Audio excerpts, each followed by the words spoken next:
badadee rakkatiin waan sinimnee fofumaan dhiphatini barna goote qalbii inaafaniif na hillaafu jilbii si hawwaniif barbaadee burabbii cabbii gurraacha qabu qaaqallatteedhaaf lafeen hin cabu qaaqallatteedhaaf lafeen hin cabu atis gurraachessanii miidhama koonatti leellisanii du'a lubbuuti sinii su'anii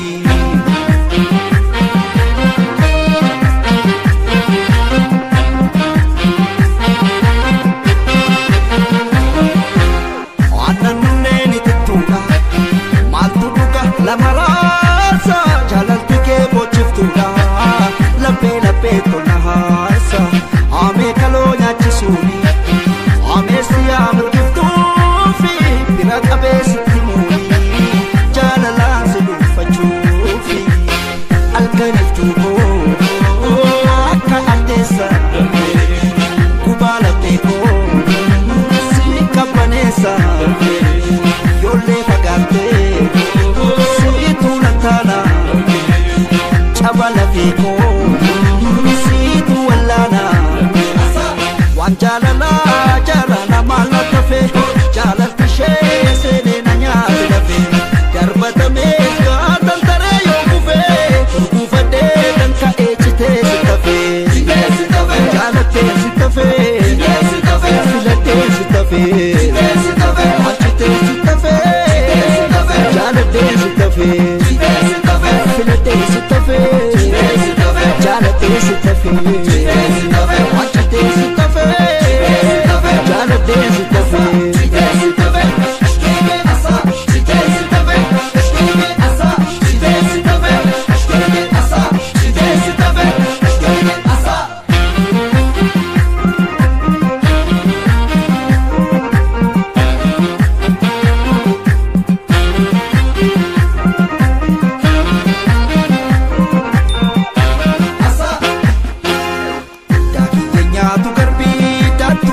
Badadee rakkatiin waan sinimnee fofumaan dhiphatini barna goote qalbii inaafaniif na hillaafu jilbii si hawwaniif barbaadee burabbii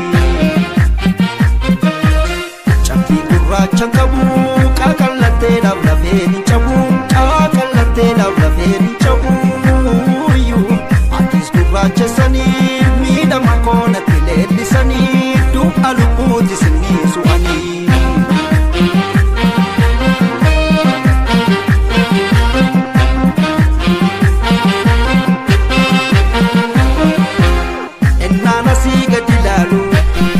Chagoda margahamu kampota buke hinole galme korra sumawamu wanti sitafe jirare lemana amni sororo kanidinya ne jirare damma makaya jororo ite baritu asumawama morma tutula akakudama daka galana